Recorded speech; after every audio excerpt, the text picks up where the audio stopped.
जय श्री कृष्णा, राधे राधे, जय माता दी। आज मैं भक्त ध्रुव पे कहानी सुनाने जा रही हूँ। एक राजा थे, उनका नाम उतानपाद था। उनकी 2 रानियाँ थीं। एक का नाम सुनीति था, एक का नाम सुरुचि था। बड़ी रानी का नाम सुनीति था, छोटी रानी का नाम सुरुचि था। दोनों की एक संतानें थी। बड़ी रानी का बेटे का नाम ध्रुव था और छोटी रानी के बेटे का नाम उत्तम था। बड़ी रानी जो सुनीति थी, वो मधुर स्वभाव की थी और अच्छी थी। छोटी रानी जो सुरुचि थी, वो सुंदर थी पर घमंडी थी। राजा उतानपाद छोटी रानी पे मोहित थे। बड़ी रानी की तरफ राजा उतानपाद ध्यान नहीं देते थे। एक दिन ध्रुव ने माँ से जिद की, माँ मुझे पिताजी की गोद में बैठना है।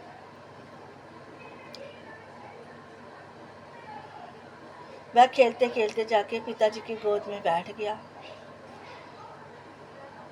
आगे उत्तम भी पिताजी की गोद में बैठा था। दोनों को पिताजी ने गोद में बिठा लिया। बड़ी अच्छी तरह से बैठे थे। इतने में छोटी रानी आई, सुरुचि। उसने देखा कि ध्रुव भी पिताजी की गोद में बैठा है। उसने ध्रुव को फटकारा, बोला, इधर आओ, नीचे उतरो, तुम्हारी जगह इधर नहीं है। पिताजी की गोद में तुम बैठने के लायक नहीं हो। ये अधिकार सिर्फ उत्तम का है।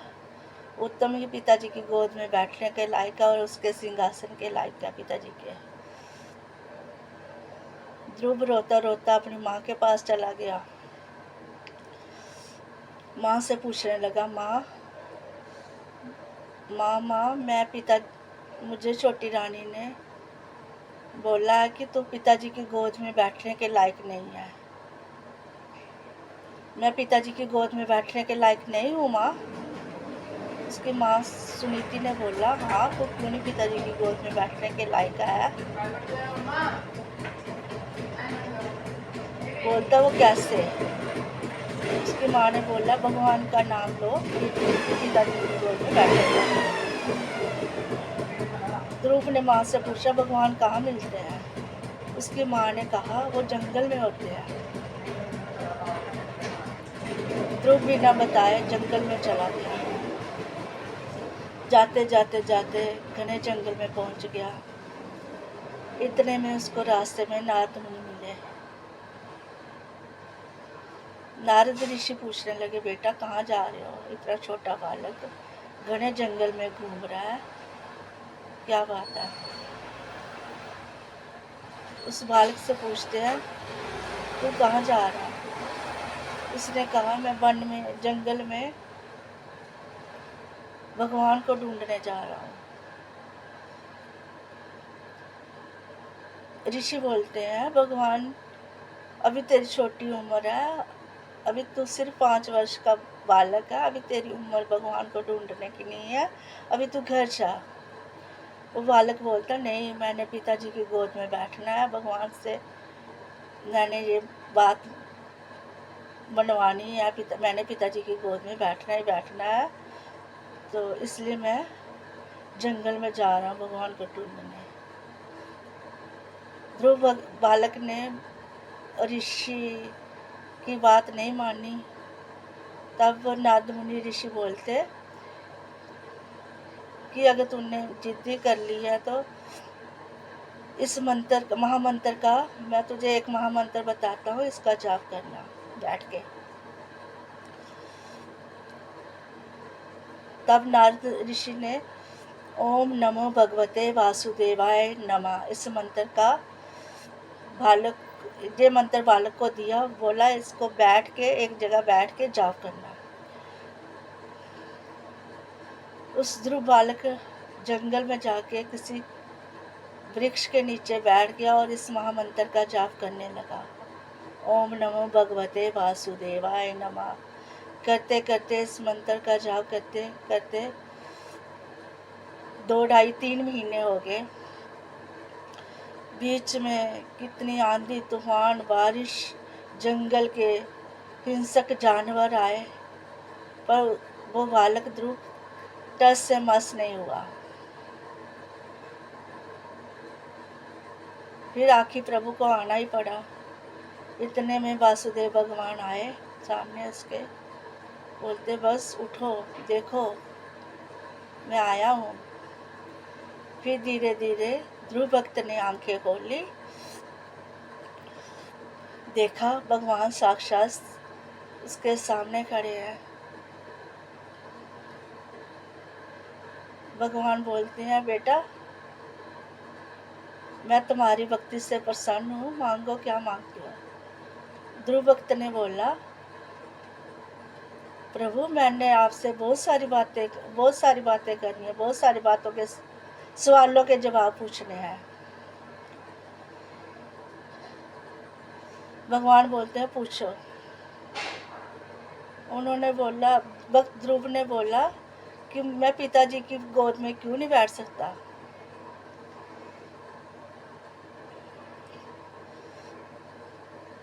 दूसरा सवाल ये किया कि माता सुरुचि मेरे से प्यार क्यों नहीं करती है। तब भगवान बोलते, बेटा मेरे पास आओ, और पास आओ, मेरे और पास आओ।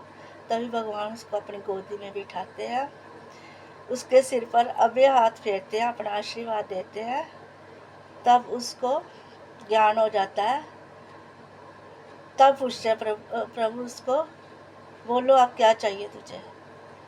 बोलता, अब मुझे कुछ नहीं चाहिए, मुझे आपकी गोद मिल गई है, अब मैं इसी गोदी में रहूँगा, अब मुझे कुछ नहीं चाहिए। तब प्रभु बोलते हैं, तूने अभी बहुत सारे धर्म निभाने हैं, तो अब घर जा, अपनी माता पिता की सेवा करनी है, तुमने बहुत बड़ा राजा बनना है, तो अपने घर जा। तब प्रभु उसको ये बोलते हैं। तो फिर वो नहीं मानता, बोलता मैंने इसी गोदी में बैठना है। फिर से प्रभु उसको समझाते हैं, ध्रुव को समझाते हैं, बोलते हैं, पहला धर्म तूने माता पिता की सेवा का कर्म करना है, दूसरा धर्म तूने राज करना है, अपनी राजपाट करना है, और फिर मोक्ष को प्राप्त होके तू अपने ही नाम से आसमान में ध्रुव तारा बन के चमकेगा और अमर रहेगा। जा अब घर जा। फिर ध्रुव भक्त भगवान अंतर्ध्यान हो जाते हैं, ध्रुव भक्त अपने घर आ जाता है। इतने में उनके घर नारद मुनि ऋषि पहुंचे होते हैं। वो राजा को बता रहे होते हैं ऐसे ऐसे कि ध्रुव भक्त उधर समाधि में लीन है, वो अब घर आने की, उसने घर आने की जिद कर लिया कि घर नहीं आएगा।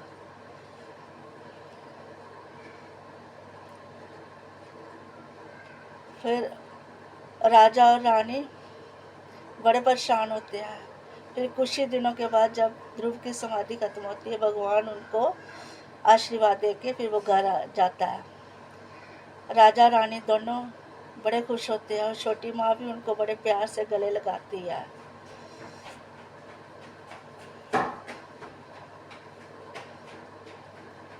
फिर उस नन्हे बालक ने भगवान की भक्ति पाकर मोक्ष को प्राप्त हुआ, और आसमान में चमकता हुआ ध्रुव नाम तारा से विख्यात हुआ और अमर हुआ।